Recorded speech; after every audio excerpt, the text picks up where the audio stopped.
საქართველოს სკოლებში ფორმა ბრუნდება. გამარჯობა, მე ვარ ბაქარერაგია, ფოდის პირველი საჯარო სკოლის დირექტორი. დღეს ვისაუბრებთ ფორმებზე და აქვე აღვნიშნავ YouTube მაძლევს შესაძლებლობას დისტანციურადაც გესაუბროთ თქვენ ჩემს სამიზნე აუდიტორიას, ასე ვთქვათ, ჩემს ძვირფას მასწავლებლებს, მშობლებს და რაც ყველაზე მნიშვნელოვანია მოსწავლეებს. საქართველოს განათლებისა და მეცნიერების მინისტრის ბატონი გივი მიქანაძის გადაწყვეტილებით 2026-2027 სასწავლო წლიდან საქართველოს სკოლებში პირველიდან მე-6 კლასის ჩათვლით სასკოლო ფორმა არის სავალდებულო. პირდაპირ გეტყვით, მე ვარ მომხრეთა ბანაკში და დღევანდელ ვიდეოში ჩემი არგუმენტებით შევეცდები დაგარწმუნოთ ჩვენი ბანაკის მოწინააღმდეგეებს, რომ ჩვენს აზრზე გადმოხვიდეთ. ასევე მე თქვენთან საუბრისას ძვირფასო მოსწავლეებო პირველ რიგში თქვენ მოგმართავთ ხშირად მომისმენია კონტრარგუმენტები თუ რატომ არ უნდა იყოს ფორმა სავალდებულო და ამაზეც ვისაუბროთ და შევეცდებით თქვენი კონტრარგუმენტებიც გავაბათილო. ამ ვიდეოს ქვეშ ველოდებით თქვენს კომენტარებს, ჩემო მოსწავლეებმა იცით რომ მე მიყვარს არგუმენტირებული მსჯელობა, მიყვარს როდესაც კითხვებს ვამთ და შესაბამისად შევეცდები ყველა კითხვას გავცე პასუხი თუ კი ასეთი კომენტარებში იქნება. პირველი ფორმა ინგლისში 1550-იანი წლების დასაწყისში გაჩნდა და ასე ერქვა მგონი იესოს ჰოსპიტალის პანსიონი ან იესოს პანსიონი, მოკლედ ქართულად ვერ ვნახე ამ პანსიონის დასახელება, თუმცა ვნახე ფორმა თუ როგორ გამოიყურებოდნენ იმდროინდელი მოსწავლეები. ყვითელი წინდები, მაღალი წინდები და ლურჯი მოსასხამები. ეს ფოტო არ გეგონოთ ფოტოშოპი, ეს ნამდვილად ასე დადიან დღემდე, არ არის AI-ით გენერირებული. სიმართლე გითხრათ, მე ცოტა რეტროგრადულად მეჩვენება ეს ფორმა, თუმცა ინგლისელებს მოსწონდა ეცვათ. ანუ ეს არის მაგალითი იმისა, რომ თითქმის 450 წელი და ცოტა მეტი არ ირღვევა ტრადიცია და დღემდე ამ პანსიონში აი ამ ფორმით დადიან. მე ცოტა სხვანაირ ფორმას ვირჩევდი, უფრო სადას, კლასიკურს, მაგრამ ისეც, რომელიც ყველას მოუხდება, ახალგაზრდასაც და უფრო პატარა სკოლის მოსწავლე ბავშვსაც. ასე რომ ფორმაზე როდესაც საუბრობ, პირველ რიგში იცოდეთ რომ საუბრობ ისეთ ფორმაზე, რომელიც მისაღები იქნება, რომლის ჩაცმაც მისაღები იქნება მოსწავლეებისათვის. მოდი, ცოტა გავიხედოთ ბრიტანეთის მიღმაც და რა ხდება სხვა ქვეყნებში. ფორმა აუცილებელია აზიის ყველაზე მაღალ ტექნოლოგიურად განვითარებულ ქვეყნებში, როგორც არის იაპონია, ჩინეთი, სამხრეთ კორეა.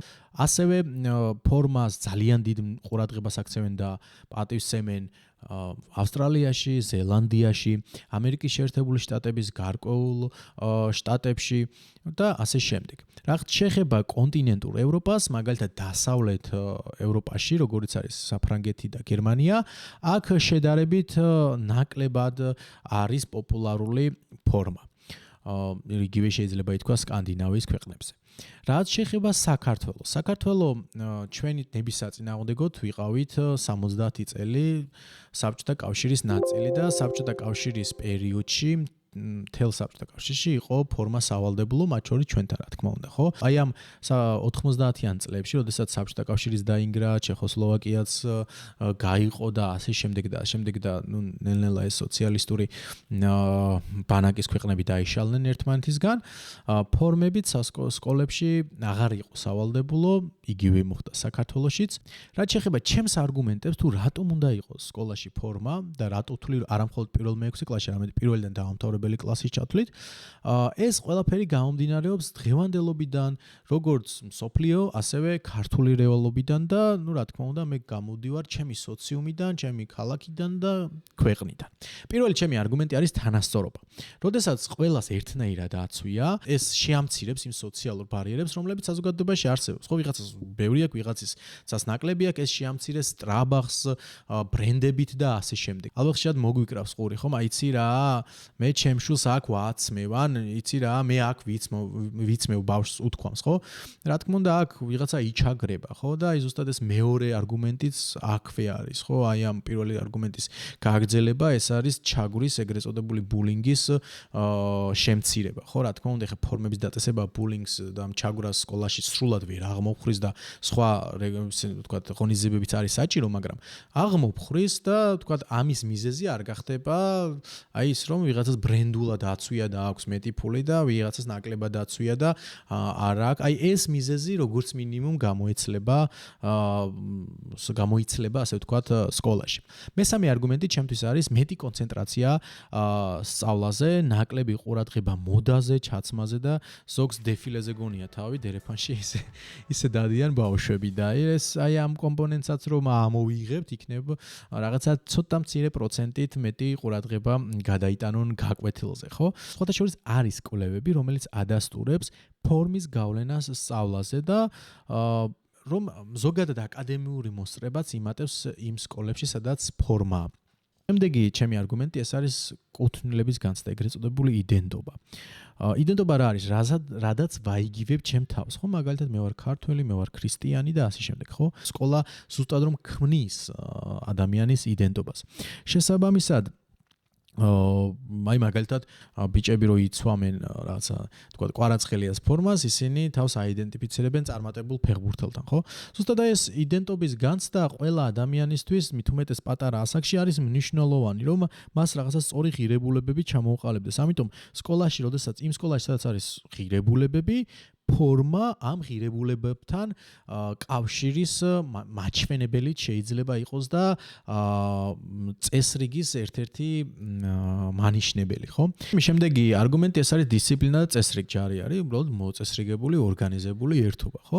და ჯარში ზუსტად რომ ფორმა არის ამ ორგანიზებულობის ერთ-ერთი ძირითადი ასპექტი და ერთ-ერთი მნიშვნელოვანი მახასიათებელი. რა თქმა უნდა, ხა სკოლა შეიძლება მსგავსი კაცრი წესებით არ იყოს როგორც ჯარი, მაგრამ ჯარს თავისი სპეციფიკა აქვს, მაგრამ ის წესები, რომელიც შინაგანა წესშია, მაგალითად მოსწავლის ქცევის კოდექსში ან მასწავლებელში, ყველამ უნდა დაიცვას და როდესაც გარეგნულად ადამიანი არის მოწესრიგებული, ეს აუცილებლად აისახება მის ქცევებზე და აი წინამდებარე კვლევა რო ვახსენე, ზუსტად აი ამ საკითხზეც არის იმ კვლევაში გამახვილებული ყურადღება, რომ ფორმა დისციპლინაზე, წესრიგზე მოქმედებს. ბოლოს წინა არგუმენტი ჩემი იქნება უსაფრთხოება, რადგანაც როდესაც ბავშვი რაღაც სკოლის ლოგო აქვს, ფორმა, კონკრეტული ფერი აქვს, გარეშე პირი თუ შემოვა სკოლაში, ადვილად იცნობა, ხო? და ეს ძალიან დიდი გამოწვევაა დღეს, არა მხოლოდ საქართველოში, მსოფლიოში ძალიან დიდი გამოწვევაა სასკოლო უსაფრთხოება. და შესაბამისად, როდესაც ფორმა სკოლაში უცხო ადამიანის ამოცნობა გაცილებით მარტივდება. ბოლო არგუმენტი კი ეს არის პრაქტიკული გადაწყვეტილება მშობლებისთვის. ალბათ თინეიჯერი ჭაბუკების, მოდი ქართულად ვთქვათ, მშობლები დატანჯულები არიან იმ კითხვაზე პასუხით, რა ჩავიცვა. დილა იწყება ამ კითხვით. და ბევრ მშობელს დაუწუწუნია, რომ აი ნახევარ საათს, 1 საათს ვკარგავთ ამაზე რაღაცა ჭობაში თუ ჭხუბში თუ დავითარებაში, რომ არ მოსწონს, ის მოსწონს და ასე შემდეგ. ფორმა ამ პრობლემებს აღმოუფხრის მშობლებს. შემდეგი პრაქტიკული გადაწყვეტილება ოჯახისთვის არის, რომ ნაკლები ტანსაცმლის ყიდვა აუწევთ. იმიტომ რომ ბავშვები ძირითად დროს სახლის გარეთ ატარებენ სკოლაში და თუ კი ერთი ფორმა იქნებათ, შესაბამისად ნაკლებად მოუწევთ მათ ტანსაცმლის ყიდვა. და თუ ახლა კონტრარგუმენტების დროსაც განვავრცობ ამ თემას, მაგრამ იაფია გაცილებით ვიდრე უფორმობა. მოდი ახლა გადავიდეთ ძვირფასო მოსწავლეებო იმ კონტრარგუმენტებზე, რომელიც თქვენგან მომიხსენია. პირველი ეს არის ფორმა ზღუდავს ინდივიდუალურობას და მოსწავლეთა თავისუფლებას. ინდივიდუალურობის შეზღუდვას რაც შეეხება, ინდივიდუალურობა გამოიხატება არა მხოლოდ ტანსაცმელში, არამედ ეს უნდა გამოიხატებოდეს პირველ რიგში ინტერესებში, აზრებში, სპორტში, კულტურაში და ასე შემდეგ. ასევე ფორმის გარდა შეიძლება იმ პატარა დეტალებშიც გამოიხატოს ინდივიდუალურობა, როგორიც არის სკოლაში დასაშვები. სადა, ასე ვთქვათ, აქსესუარი იქნება ეს, ვარცხნილობა თუ ასე შემდეგ. ასე რომ თვით გამოხატვა, რომელიც ასე მნიშვნელოვანია თქვენთვის, შეიძლება სხვა რაღაცითაც შევძლოთ. ასე რომ ეს არ არის ჩემთვის არგუმენტი. რაც შეეხება თავისუფლებას, თავისუფლებაზე ბევრი გვისაუბრია და შეგვიძლია ბევრი ვისაუბროთ კიდევ, რომ თავისუფლება არ არის უნივერსალური ცნება და თავისუფლება არ შეიძლება გაიგივდეს ყველაფრის კეთების უფლებაში და ყველაფრის თავისუფლებაში, რადგანაც შეგვიძლია ერთ დღეს ვიდაოთ იმაზე, არის თუ არა თავისუფლება ერთ-ერთი ყველაზე შეზღუდული ცნება, რადგანაც ძალიან მარტივი ფორმულარი შენი თავისუფლება თავდება იქ, სადაც იწყება სხვისი თავისუფლება და ეს თავისუფლებები ერთმანეთს ჩვენ ჩარჩოებში გვაქცევენ. ასე რომ თავისუფლების ზოგად რაობაზე და მნიშვნელობაზე და მის შეზღუდვა თუ არ შეზღუდვაზე შეგვიძლია შემდეგ ვიმსჯელოთ და ვისაუბროთ. ფორმა ვერ ამცირებს ბულინგს. ამას არ ვეთანხმები, აი ამაზე ხშირად ჩვენ გვისაუბრია, თუმცა თქვენგან მომისმენია მე სწორი არგუმენტი, რომ ფორმა არ არის ერთადერთი შესაძლებლობა შემცირდეს ბულინგი. რა თქმა უნდა, ბულინგის ანუ ჩაგვრის სხვადასხვა მიზეზები შეიძლება იყოს და ეს ბევრად უფრო ღრმა იყოს. ფორმა თქვენგან მომისმენია, რომ ზედაპირული გამოსავალი არისო. მაგრამ აი ამაში არ დაგეთანხმებით. ფორმა შეიძლება კიდე ძალიან მცირე ნაწილს ამცირებდეს ჩაგვრისა და ბულინგის, მაგრამ ეს ხო არგუმენტია, რომ ნამდვილად ამცირებს, რაც კონკრეტული სოციალური განსხვავებით, სოციალური ბარიერებით შექმნილი ჩაგვრის ინსტრუმენტებს ხო შლის სკოლაში და სრულად რო არ აღმოფხრის, ამაში გეთანხმებით და ამაზე შეგვიძლია ბევრი ვიმსჯელოთ, რომ სხვადასხვა გამოწვევი მიზეზები აქვს ჩაგვრას და ბულინგს და ამის შემცირება როგორ შეიძლება თქვენგანაც შემდგომში ველი ამაზე პასუხებს. ფორმა ძვირია. ამაზე ერთი რამ ჩვენ შეხვედრა გქონდა ბატონ მინისტრთან და იქ იყო საუბარი, რომ ფორმა არ იქნება ძვირი და ეხა იაპონიაში მაგალითად ჯორჯო არმანიმ შეკერა თუ სწორად მახსოვს და $700 ღირდა ფორმა. ეგეთი არ იქნება. პირიქით ხელმისაწვდომი ფასი იქნება და ის საშუალო, ასე ვთქვათ, მის ხარისხთან შედარებით იაფი იქნება და ყველასთვის ხელმისაწვდომი რო იყოს ისეთი და უბრალოდ აქ ერთი დეტალიც არის, სოციალური დაუცველებისთვის იქნება უფასო. ფორმა ზოგადად ძვირი არ არის, თუ კი ჩვენ ამას შევხედავთ როგორც გრძელვადიანი გამოყენების შესაძლებლობას. პირველი ეს, რომ ხშირ ბევრი ტანსაცმელის ყიდვა არ გჭირდება, შეგიძლია ორი ხელი, ერთი ან ორი ხელით, ასე ვთქვათ, გახვიდე მთელი წელი.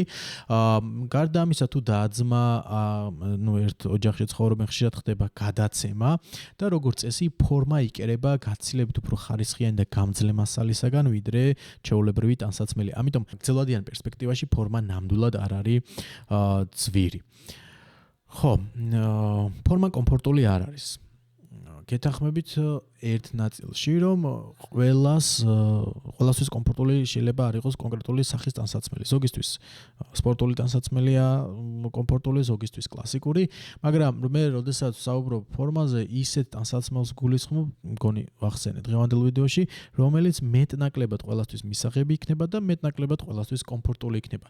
ანუ არ წარმოიდგინოთ ისეთი ფორმა, რომელიც აუცილებლად ესე გაჭიმული სიარული სჭირდება, რომ ასე ვთქვათ, ტანი დაიმორჩილო, ხო? აი ესეთ ფორმას არ გულისხმობ. ფორმა ავტორიტარული სიმბოლოა და ბევრს გითქვამთ, რომ აი საბჭოთა კავშირის სიმბოლოა და თუ კი ასეთი ავტორიტარიზმის სიმბოლოა, მაშინ ეს კერძო სკოლები, რომლებიც არა მხოლოდ საქართველოში, არამედ მთელს მსოფლიოშია, რატომ იწონებენ თავს ფორმებით, ხო? და თუ კი ასეთი ავტორიტარულია, მაშინ დემოკრატიულ სამყაროში ხო ჩვენთანაც და ყველგანაც არის ეს ფორმები და რაღაცა არ ჩდება, ხო, ამ ლოგიკაში. ფორმა აკადემიურ შედეგებს არ აუმჯობესებს. ამაზე ვისაუბრე და თუ ვინმეს არ გჯერათ ამ ყველაფრის, იმ კვლევებს შეგვიძლია გავეცნოთ და მე შემიძლია განახოთ, რომელიც პირიქით ადასტურებს, რომ კი ფორმა ნამდვილად აუმჯობესებს შედეგებს. რადგანაც ის როგორც მინიმუმ დისციპლინას და სასკოლო კლიმატს აუმჯობესებს და გაკვეთილზე უფრო მეტად ხდება მოსწავლეთა ჩართულობა სასწავლო პროცესში. რა ვიცი, ეს არის რაც მე მინდოდა თქვენთვის მეთქვა. მე ორი ხელით ვემხრობი, ასე ვთქვათ, ფორმას, ჩვენს სოციალურ გარემოში, ეკონომიკურ გარემოში, ზოგადად ამ სოციალური ქსელებით აქტიურ გარემოში ვემხრობი რაღაც გარკვეული დისციპლინის, გარკვეული წესების შემოღებას და არა მხოლოდ ფორმის, არამედ თუნდაც გამკაცრებას წესების აღსრულების ნაწილში, რომელიც ნებისმიერ სკოლის შინაგანაწესშია და ასევე უამრავ არეგულირებელ დოკუმენტში განათლების შესახებ. და ჩემს გამოსვლას დავამთავრებ ერთი გენიალური ფრაზით, რომელიც ჭაბუამი რეჯიბის დათათოთაშხიაშია, ჯერ წესია საქმე და მერე საქმეა საქმე. თუ კი წესები არ არსებობს, იქ საქმეც არ გამოდის. მადლობა, კარგად გრძანდებოდეთ. ველოდებით თქვენს კომენტარებს, მოწონებებს, გაზიარებებს.